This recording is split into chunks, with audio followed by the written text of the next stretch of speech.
ನಮ್ಮೆಲ್ಲರ ನೆಚ್ಚಿನ ಯುವ ನಾಯಕರಾದಂತಹ ರಾಜ್ಯ ಯುವ ಘಟಕದ ಅಧ್ಯಕ್ಷರು ಆಗಿರ್ತಕ್ಕಂಥ ನಿಖಿಲ್ ಕುಮಾರಣ್ಣರವರ ಬರ್ತ್ಡೇಯನ್ನು 37 ವಸಂತಗಳನ್ನು ಮುಗಿಸಿ 38ನೇ ವಸಂತಕ್ಕೆ ಪಾದಾರ್ಪಣೆ ಮಾಡಿದ್ದಾರೆ. ಅವರು ಈಗಾಗಲೇ ಪಕ್ಷದ ಇಡೀ ರಾಜ್ಯದ 31 ಜಿಲ್ಲೆಯಲ್ಲೂ ಸಹ ಪಕ್ಷದ ಸದಸ್ಯತ್ವ ಅಭಿಯಾನ ಮಾಡೋದ್ರ ಮುಖಾಂತರ ಪಕ್ಷದ ಸಂಘಟನೆಗೆ ಹೆಚ್ಚು ಒತ್ತನ್ನು ಕೊಟ್ಟು ಕೆಲಸ ಮಾಡ್ತಾ ಇದ್ದಾರೆ.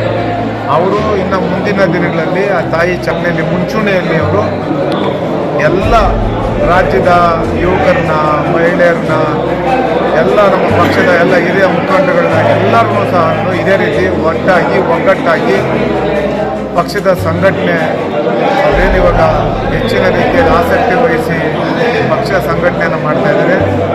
ಮುಂದಿನ ದಿನಗಳು ಇದೇ ಥರ ಎಲ್ಲ ರಾಜ್ಯದ ನಾವು ಎಲ್ಲ ಸಹ ಅವ್ರ ಜೊತೆಯಲ್ಲಿ ಸೇರಿ ಅವರೇನು ಸಂಘಟನೆಯನ್ನು ಮಾಡಲಿಕ್ಕೆ ಪಕ್ಷವನ್ನು ಮುಂದಿನ ದಿನಗಳಲ್ಲಿ ಅಧಿಕಾರ ತರಲಿಕ್ಕೆ ಅವರೇನು ಪ್ರಯತ್ನ ಮಾಡ್ತಾ ಇದ್ದಾರೆ, ಆ ಪ್ರಯತ್ನದಲ್ಲಿ ನಾವೆಲ್ಲ ಅವರ ಹಿಂದೆ ಇದ್ದು ಅವರ ಏನು ಸಂಘಟನೆಯ ಒಂದು ಅವರು ಸಾಮಾನ್ಯವಾದ ವ್ಯಕ್ತಿ ಅಲ್ಲ. ಯಾಕೆಂದರೆ ದೇಶದ ಮಾಜಿ ಪ್ರಧಾನಮಂತ್ರಿಗಳು ಮಗ ಈ ರಾಜ್ಯದಲ್ಲಿ ಕುಮಾರಣ್ಣವರು ಅಂತಂದರೆ ಅವ್ರದ್ದೇ ಆದಂಥ ಒಂದು ವ್ಯಕ್ತಿಗತವಾದಂಥ ಒಂದು ಅವರ ಸುಪುತ್ರರಾಗಿ ಅವರೇನು ಈ ಒಂದು 2 ರಾಷ್ಟ್ರೀಯ ಪಕ್ಷಗಳ ಮಧ್ಯೆ ಒಂದು ಪ್ರಾದೇಶಿಕ ಪಕ್ಷವನ್ನು ಈ ರಾಜ್ಯದಲ್ಲಿ ಈಗಾಗಲೇ 25 ವರ್ಷ ಏನು ಪೂರೈಸಿದ್ದಾರೆ. ಆ 25 ವರ್ಷ ಪೂರೈಸ್ತಕ್ಕಂಥದ್ದು ಒಂದು ಪ್ರಾದೇಶಿಕ ಪಕ್ಷಕ್ಕೆ ಸುಲಭದ ಮಾತಲ್ಲ. ಹಾಗಾಗಿ ಏನು ಈಗಾಗಲೇ ಎಲ್ಲ ಇಡೀ 31 ಜಿಲ್ಲೆಗಳಲ್ಲೂ ಸಹ ಬೆಂಗಳೂರು ನಗರದ 28 ವಿಧಾನಸಭಾ ಕ್ಷೇತ್ರ ಸೇರಿದ ರೀತಿಯಲ್ಲಿ ಇಡೀ ರಾಜ್ಯದಲ್ಲಿ ಏನು ಈಗ ಬೆಳ್ಳಿ ಮಹೋತ್ಸವನ, ರಜತ ಮಹೋತ್ಸವನ ಏನು ಆಚರಣೆ ಮಾಡ್ತಾಯಿದ್ವಿ, ಅಷ್ಟೇ ಅಲ್ಲ ಅವರು ಈಗಾಗಲೇ ಸುಮಾರು 80 ವಿಧಾನಸಭಾ ಕ್ಷೇತ್ರಗಳನ್ನ ಈಗಾಗಲೇ ಅವರು ಸಂಘಟನೆ ದೃಷ್ಟಿಯಿಂದ ಹೋಗಿ ಆಯಾ ವಿಧಾನಸಭಾ ಕ್ಷೇತ್ರದಲ್ಲಿ ಸಭೆ ಮಾಡಿದ್ದಾರೆ.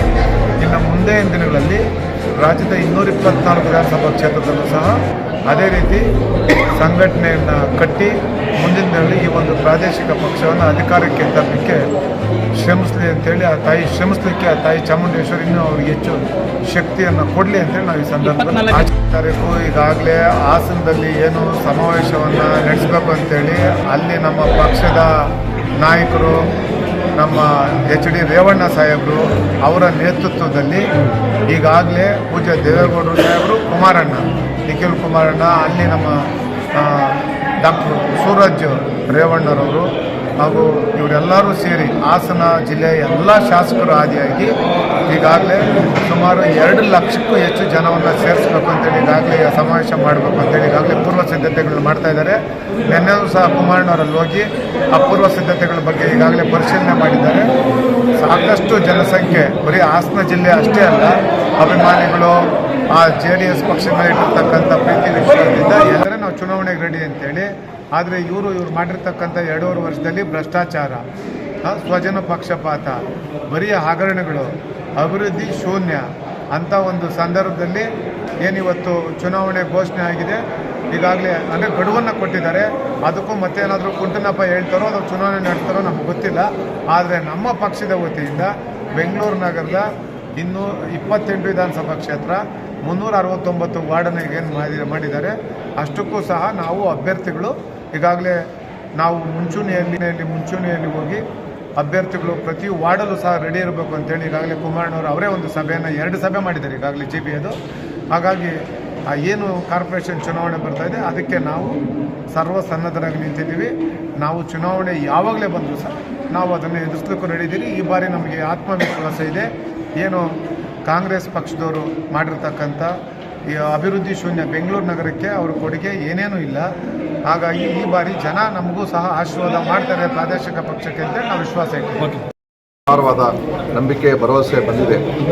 ಹಾಗಾಗಿ ನಮ್ಮ ನಾಯಕರು ಮುಂದಿನ ದಿನಗಳಲ್ಲಿ ರಾಜಕೀಯ ಕ್ಷೇತ್ರದಲ್ಲಿ, ಸಾರ್ವಜನಿಕ ಜೀವನದಲ್ಲಿ ಅತ್ಯುತ್ತಮ ಹುದ್ದೆ ಸಿಗಲಿ ಅನ್ನೋ ಒಂದು ಮಾತಿನ ಒಂದು ಬಯಕೆಯನ್ನು ಶಾಸಕನಾಗಿದ್ದುಕೊಂಡು ನನ್ನ ಅಪಾರವಾದ ನಂಬಿಕೆ ವಿಶ್ವಾಸವಾಗಿರುವಂಥ ದೇವರಲ್ಲಿ ಪ್ರಾರ್ಥನೆ ಮಾಡ್ಕೊತೀವಿ.